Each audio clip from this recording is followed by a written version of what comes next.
नमस्ते, मेरा नाम एलिस है। 2009 में सर्दियों की छुट्टियां थीं। मैं जिस विश्वविद्यालय में पढ़ती थी उससे लगभग 15 मिनट की दूरी पर एक अपार्टमेंट में रह रही थी। मुझे एक इंटर्नशिप करनी थी जिसके लिए मुझे शहर में रहना था, और जब मेरे सभी रूममेट अपने परिवार के साथ घर चले गए तो मैं अकेली रह गई। ईमानदारी से कहूँ तो मुझे इससे कोई परेशानी नहीं थी। मुझे शांति और एकांत पसंद था। इससे मुझे बिना किसी व्यवधान के अपने काम पर ध्यान केंद्रित करने का समय मिलता था। साथ ही घर वापस आने वाली उड़ानें बहुत महंगी थीं। शहर में रहना बेहतर विकल्प लगा। पहले 2 सप्ताह काफी शांत रहे। मैंने अपने दिन काम करते हुए, टीवी शो देखते हुए और खाली अपार्टमेंट का आनंद लेते हुए बिताए। लेकिन कुछ समय बाद वह शांतिपूर्ण शांति थोड़ी बहुत अकेली लगने लगी। जैसे जैसे सन्नाटा बढ़ता गया, मुझे छोटी छोटी आवाजें सुनाई देने लगीं जो मैंने पहले नहीं सुनी थीं।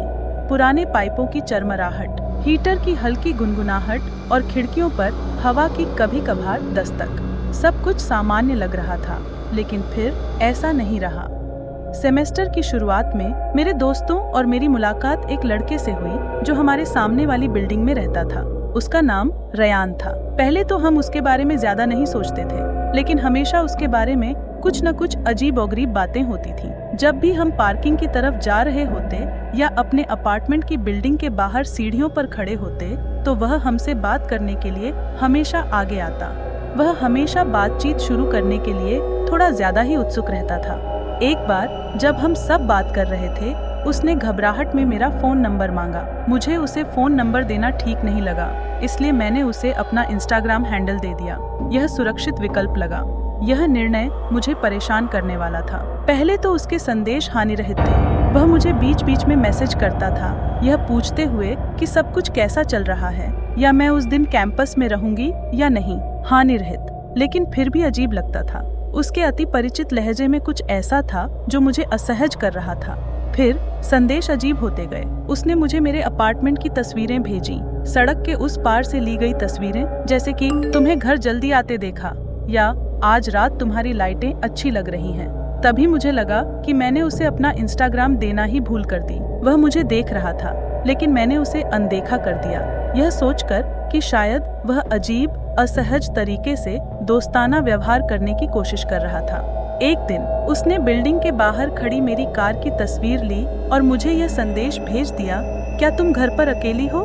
यह सुनकर मैं सिहर उठी। उसके बाद मैंने उसे जवाब देना बंद कर दिया। उम्मीद थी कि वह संकेत समझ जाएगा और मुझे अकेला छोड़ देगा, लेकिन रयान ने संकेत नहीं समझा। वास्तव में जैसे जैसे दिन बीतते गए, उसके संदेश और भी अधिक लगातार आने लगे। मुझे हर समय उसके संदेश मिलते रहते थे। बेतरतीब तस्वीरें, उनमें से कुछ तो बस काली स्क्रीन पर संदेश थे, जैसे कि मैं बस तुम्हारे घर के पास से गुजर रहा था या देर रात टहलने गया था सो नहीं पाया। यह परेशान करने वाला था, लेकिन मैंने इसे अनदेखा करने की कोशिश की। वह अभी तक कुछ भी अवैध नहीं कर रहा था। एक रात मैं बिस्तर पर लेटी हुई थी, अपने फोन को स्क्रॉल कर रही थी, काम के लंबे दिन के बाद आराम करने की कोशिश कर रही थी। तभी मुझे रयान का एक और संदेश मिला। इस बार यह उसकी सामान्य बेतरतीब तस्वीरों में से एक नहीं था। यह एक सीधा संदेश था जिसमें लिखा था, मुझे पता है कि तुम घर पर अकेली हो। मेरा पेट फूल गया। उसे कैसे पता चला? मेरे रूममेट हफ्तों से चले गए थे और मैंने रयान को कई दिनों से नहीं देखा था। मैंने इसे तर्कसंगत बनाने की कोशिश की। शायद वह सिर्फ अनुमान लगा रहा था। शायद उसे पता था कि सर्दियों की छुट्टियां चल रही हैं और उसने मान लिया कि मेरे रूममेट चले गए हैं। फिर भी बेचैनी का एहसास मुझे नहीं छोड़ रहा था। मैंने दरवाजों और खिड़कियों के ताले दोबारा चेक किए, पर्दे बंद किए और वापस बिस्तर पर लेट गई। मैंने संदेश का जवाब नहीं दिया। मैंने खुद से कहा कि वह बस मेरे साथ छेड़छाड़ करने की कोशिश कर रहा था, लेकिन मैं इस डर से उबर नहीं पाया कि कोई मुझे देख रहा है। कुछ रातों बाद मैं अपने फोन से एक पिंग से जाग गया। उलझन में मैंने समय देखा, यह सुबह के 3 बजे थे। मैंने अपना फोन उठाया और रयान का एक और डीएम देखा। यह एक वीडियो संदेश था। मैंने इसे खोलते ही अपने हाथ कांपने लगे। वीडियो छोटा था, शायद कुछ सेकंड लंबा, लेकिन इसमें मेरे अपार्टमेंट की इमारत की एक क्लिप दिखाई गई थी। पार्किंग स्थल से फिल्माया गया। टाइम स्टैम्प से पता चला कि इसे कुछ मिनट पहले ही लिया गया था। जैसे ही मैं खिड़की पर गया और बाहर झांका, मेरा दिल तेजी से धड़कने लगा, लेकिन पार्किंग स्थल खाली था। रयान या किसी और का कोई निशान नहीं था। मुझे लगा कि मेरी रीढ़ में एक ठंडी ठंडक दौड़ गई है। मैंने जल्दी से एक संदेश टाइप किया, आप कहाँ हैं? लेकिन इससे पहले कि मैं भेज पाता, मैंने इसे सुना। लिविंग रूम से एक हल्की भिनभिनाने वाली आवाज आ रही थी। मैं स्तब्ध रह गया। भिनभिनाना जारी रहा। चुपचाप मैं बिस्तर से बाहर निकला और लिविंग रूम की ओर दबे पांव चला गया। मेरे कानों में मेरा दिल धड़क रहा था। आवाज सोफे के नीचे से आ रही थी। मैं धीरे से नीचे झुका और सोफे के कवर के किनारे को उठाया। वहां अंधेरे में पड़ा हुआ एक फोन था। यह मेरा नहीं था। मेरी नब्ज तेज हो गई। एक फोन जिसे मैं पहचानता नहीं था मेरे अपार्टमेंट में कैसे आ गया? घबराकर मैंने उसे पकड़ लिया और अपने बेडरूम में वापस भागा। पीछे से दरवाजा बंद कर लिया। मैंने इंस्टाग्राम खोला और रयान को एक संदेश भेजा, तुम ऐसा क्यों कर रहे हो? तुम कहाँ हो? कुछ सेकंड बाद चैट में उसका बिटमोजी दिखाई दिया।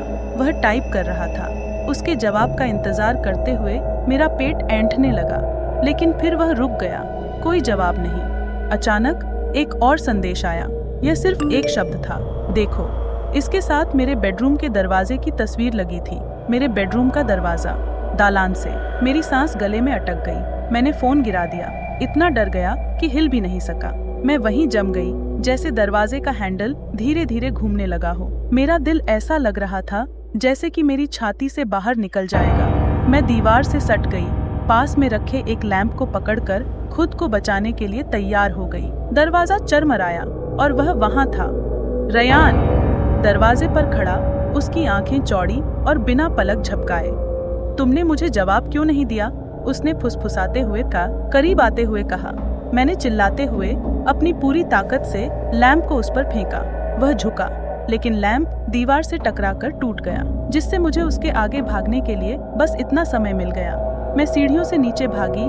मेरे नंगे पैर ठंडे फर्श पर पटक रहे थे और पीछे देखे बिना ठंडी रात में भाग गई। मैं तब तक दौड़ती रही जब तक मैं सड़क के अंत में पेट्रोल पंप पर नहीं पहुंच गई। सांस फूलने और कांपने के कारण मैं दरवाजे से बाहर निकली और घबराकर कैशियर को बताया कि क्या हुआ था।